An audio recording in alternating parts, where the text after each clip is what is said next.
we all know, or we're finding out very quickly, that it's very, very expensive once you get older trying to take care of yourself or take care of your mom and dad. Absolutely. One of the things you hear a lot about is long-term care insurance. And it can be pretty confusing as to Yes. what it covers, what it doesn't, what does it actually do? Do you actually need it? And so today we're going to bring in Roy Snarr of Snarr Financial and Insurance Services to sort of help us explain this and get the high level details, because it is a pretty confusing topic, and we could be here all day, couldn't we? So let's just start with, people hear long-term care insurance and they may have different ideas that pop into their head or assumptions. Let's just start with kind of the overall definition or explanation of what it actually is. Sure. So long-term care is also known as extended care. And so there's two different names for it, virtually the same thing. And so basically what it is it's defined as somebody who has a cognitive impairment like Alzheimer's or dementia, or they're unable to perform 2 out of the 6 daily living activities, which is defined by HIPAA. And statistically, it's going to range around 50% of people that will need it at some point in their life. So it's more towards the very end stage of life. So this is long-term care insurance then, is what we're talking about, to help offset some of those costs. That is correct, because the long-term care insurance, it can mitigate some of these financial risks and also the emotional burden to the family.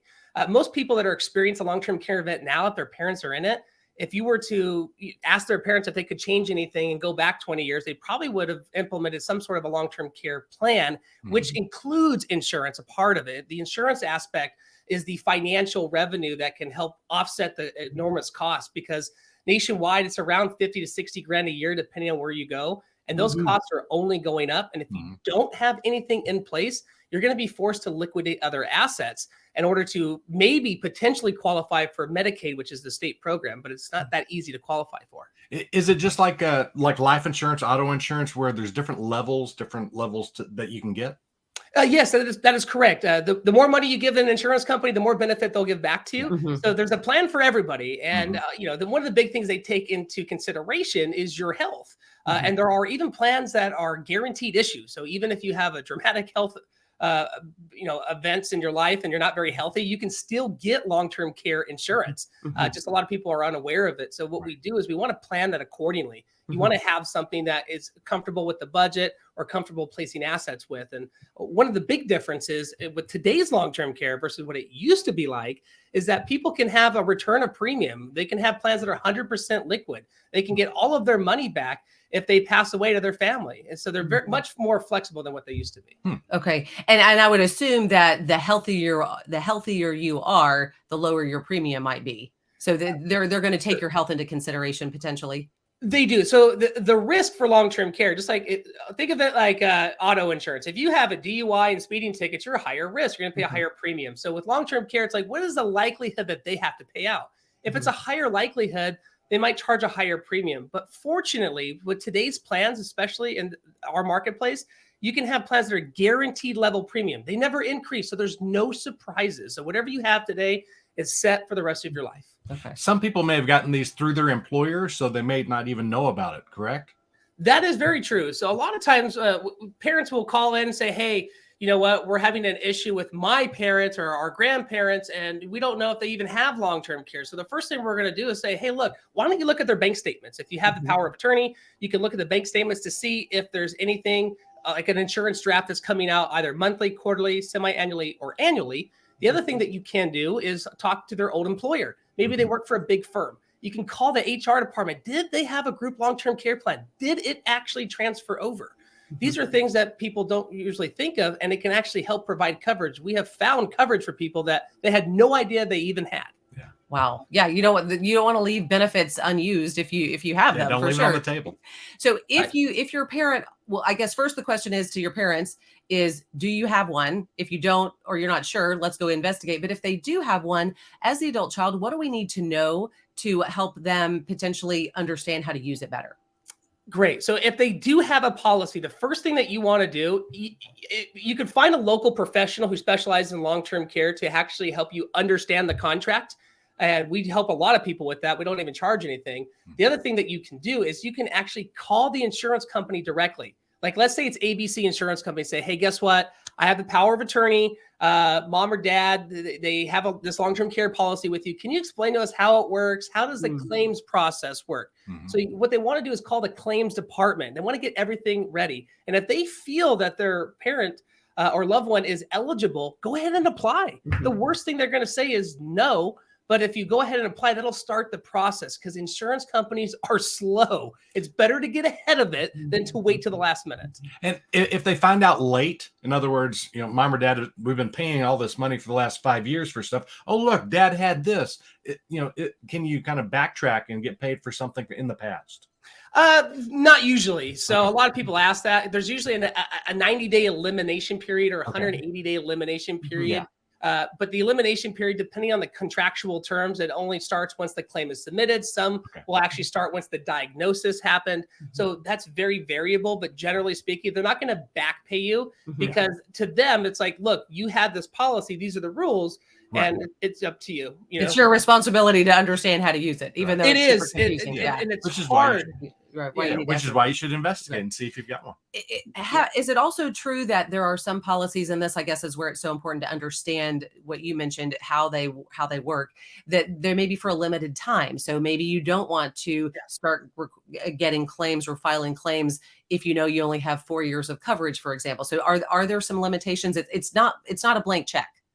Correct. Yeah. A lot of people say, hey, I'm going to get this insurance check and we're going to go to Vegas with it. Well, there are some policies that will allow you to spend the money however you choose. Those are called indemnity. But most of the policies that were purchased, say 10 to 15 years ago, they're known as what's called reimbursement, right? So the insurance company is only going to reimburse the client for qualified long-term care expenses. And sometimes that could be getting receipts together. Sometimes the insurance company could work directly with the facility or the in-home service to get it processed. But yeah, you can't just spend the money however you choose. And it can be kind of a lengthy process, but fortunately, a lot of these places, they're going to work closely with the insurance company because they want the money. Sure. But there sometimes are limits to how long that long-term care policy might last, as far as how many years they're going to pay out. That is correct. So generally on policies, there's like a 3-year or a 5-year benefit period. Some of them are lifetime.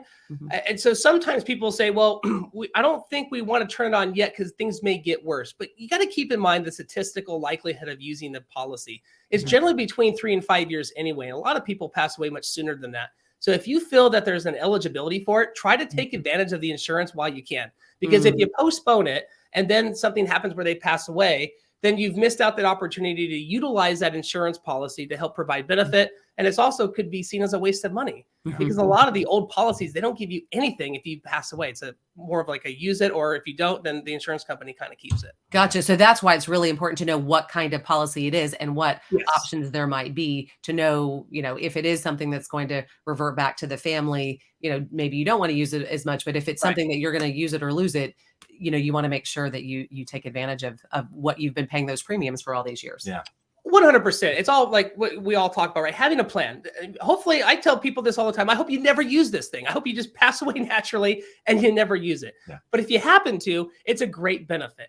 And so people need to understand that, because they may have bought it 10 years ago and they had no idea how it works, what's going on with it, even if it's still in force. So we encourage everybody, if you think they have coverage, go ahead and start looking at that policy and get it written down. Put it into one of your planning documents that you offer. So when we investigate, we find out they don't have any long-term care insurance. Now what do we do? Because I think we need some. So what's the first step we need to take? And so we're not so overwhelmed and we have no idea what we're doing. Yeah. So one of the first things that people can do, like if you determine, hey, look, they don't have any long-term care, we want to look at their health, right, to see what they're potentially eligible for.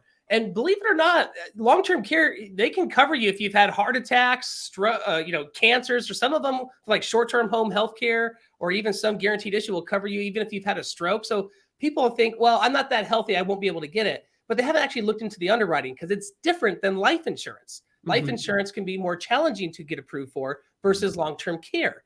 And so we want to have people become educated about that process. And you can actually get coverage all the way through age 85. There are insurance companies. A brand new policy? A brand new policy. Like we've helped somebody who was 84 years old and they were just blown away. I'm like, so are we. But they're going to offer it. Wow. Okay. So knowing that it might, your parents still may qualify and be able to get it, is it going to be super expensive? Well, so that's a great question. A lot of people that they think that long-term care is too expensive, or they can't qualify for it, or they were told that they could self-insure. Well, first of all, you are still self-insuring with long-term care insurance. You're just doing it in a much smarter, more leveraged fashion that's tax efficient, because the insurance companies aren't going to simply just give you coverage, right? So you're still self-insuring with them.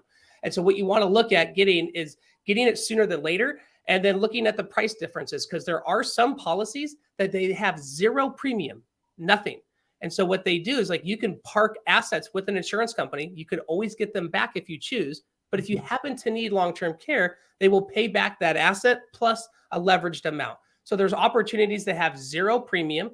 And there's opportunities, if you want to have a policy without a lump sum, that you can just pay a low premium all the way through the rest of your life. So it reduces the cost. Okay, so just knowing that there's a lot of different options and scenarios depending on how much you're able to pay out monthly, perhaps, or just what kind of coverage you think you might need in the future. Correct. So we look at everything. So some people say, hey, you know what? I have some cash laying around, or I have some of these investments that I'm not planning on using. They're very safe and conservative. Well, you can just simply park it. It's not like you're paying the insurance company. You can park it with an insurance company, and in return for holding on to the asset, they're going to give you long-term care in the future. And if you change your mind, you can say, I want my money back. They'll give it back, oftentimes with interest. Or if you pass away, your family gets it back. So some people like that route because they have assets laying around they're not utilizing. Other people say, I would rather invest my assets and do something differently with it, but I don't mind paying a monthly premium for it. Yeah. The other thing we have to keep in mind, too, is the tax deductibility of long-term care insurance. So it can help people save on taxes as well. Okay. Interesting. Yeah. And so even if we think we're moving mom into memory care next week, or mom and dad have been in assisted living for the last 2 years, it's still worth checking to see if it's financially better for them to try and get the long-term care insurance, correct? Exactly. So sometimes people will come to us and say, hey, look, they're already in a facility. Here's their situation.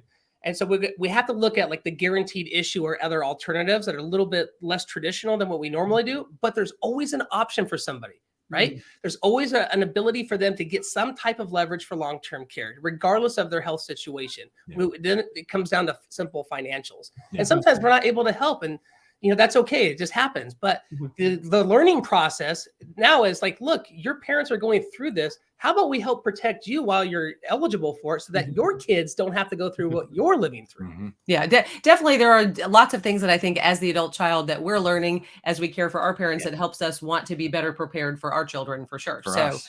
So it's something that people might want to look into. So, well, this is such a complicated topic. So thank you for helping us to kind of break that down, to help it be a little bit more understandable, and just give us the right language and understanding, so that we know what to ask and where to go to try to get some help.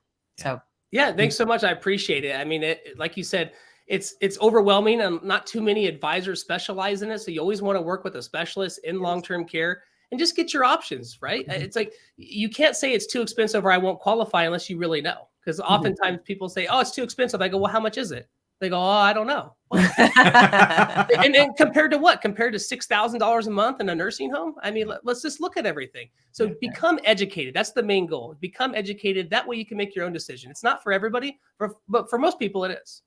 All right. Great tip. Thanks so much, Roy. Thank you.